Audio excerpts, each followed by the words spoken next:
इतनी बड़ी मुगलिया सल्तनत, एक से बढ़कर एक बादशाह हुए, उसमें एक भी बादशाह ने हज नहीं किया।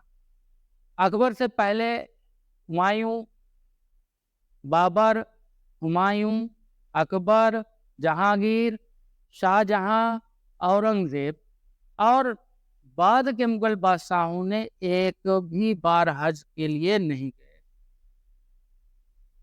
अकबर हज करना चाहता था, हज के लिए वो तैयार भी था, लेकिन कुछ लोगों ने बताया इतने लंबे समय तक आप यहाँ से दूर रहना आपका ठीक नहीं है, क्योंकि उस समय हज में कई वर्ष लग जाते थे।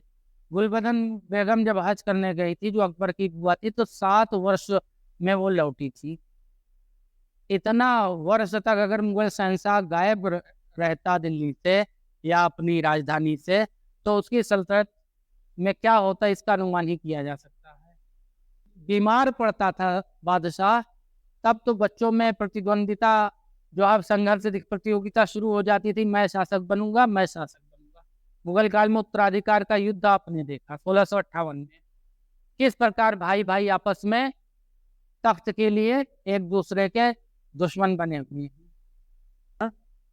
मुगल शहंशाह अकबर ने आदेश दिया कि कुछ उलेमा की लिस्ट तैयार की जाए और उन्हें मुझे हज के लिए भेजना है। लाहौर बदायूनी लिखता है कि जब ये सूचना लाहौर पहुंची तो उलेमा में वहां खलबली मच गई। वो इस टो में लग गए कि कहीं मेरा नाम तो उस लिस्ट में नहीं है, क्योंकि एक आम रिवायत थी कि जब भी मुगल शहंशाह किसी से नाराज होता था तो उसे हज के लिए रवाना कर देता था। बैरम खां का प्रकरण है। अकबर ने इनके सामने एक ऑप्शन हज का भी रखा था कि आप हज के लिए चले जाइए। उलेमा को लगा कि अकबर हमें क्या करना चाह रहा है, मौत के घाट उतरवाना चाह रहा है। इसी समय उलेमा में खलबली मची हुई थी। उलेमा को लगा कि कहीं मेरा नाम शामिल ना कर दे मुगल बादशाह, शामिल कर देगा, जाना पड़ेगा। और इतना लंबा सफर तमाम दुश्वारियों से भरा था। बच के आ गए, नहीं तो फिर क्या होगा ऊपर वाला ही जानता है। अकबर के समय सुल्तानपुर में एक बहुत बड़े विद्वान थे, अब्दुल्लाह सुल्तानपुरी। अब्दुल्लाह सुल्तानपुरी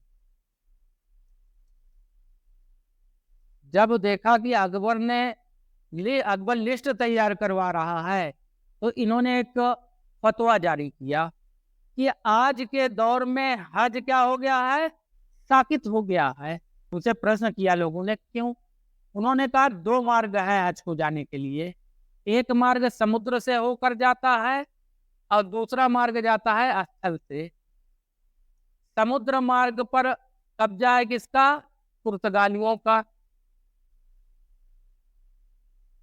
और जब हम हज के लिए निकलते हैं, पुर्तगालियों से पास लेते हैं, उस पास पर मरियम और ईसा की तस्वीर बनी होती है। मरियम और ईसा की तस्वीर, इसे अपने साथ ले चलना यानी बुत प्रस्ती करने के समान है। दूसरा रास्ता जो है, जो स्थल से जाता है, वो रास्ता ईरान होकर जाता है, क्योंकि ईरान में हाजियों को बड़ी दिक्कत होती है। उलेमा को बचाने का अच्छा तरीका था, आज उन्हीं के नस्ल के क्या विदेश यात्रा नहीं कर रहे होंगे, फोटो नहीं लगती होगी, जो नोट लेते होंगे उसमें फोटो नहीं होती। इस तरह का फतवा देना अपने बचाव में जो दिया कि कहीं उनका नाम ना आ जाए या और किसी का नाम ना आ जाए। अकबर की इच्छा थी, वह स्वयं हज करना चाहता था। वो इसलिए उलेमा को तैयार कर रहा था कि वो जाए, उनका सवाब कुछ हो सकता है, अकबर के लिए दुआ करें, उसको भी मिल जाए, इसलिए वो दे रहा था। आज इंग्लैंड की यात्रा कर रहे हैं और अमेरिका की यात्रा कर रहे हैं, तमाम मुद्रा लेके चल रहे हैं, नोट जेब में लेकर चल रहे हैं, तो क्या उस नोट में कोई तस्वीर नहीं बनी है?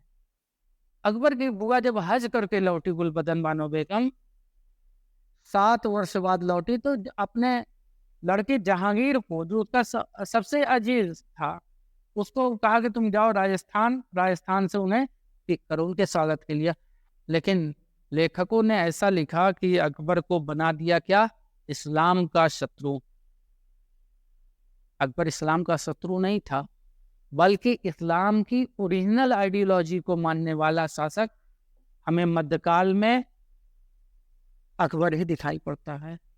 शाहजहां, जिसकी उपाधि मुजद्दिद अल फसानी की है, औरंगजेब कभी हज का इरादा क्यों नहीं किया? शाहजहां ने अपने हज का इरादा क्यों नहीं किया? या बाद के मुगल बादशाहों ने हज का इरादा क्यों नहीं किया? तो इस तरह से विचारधारा देकर समकालीन इतिहासकारों ने जो एक अकबर के संदर्भ में गलत धारणा बनाई है, उसे हमें समझना होगा। इसी के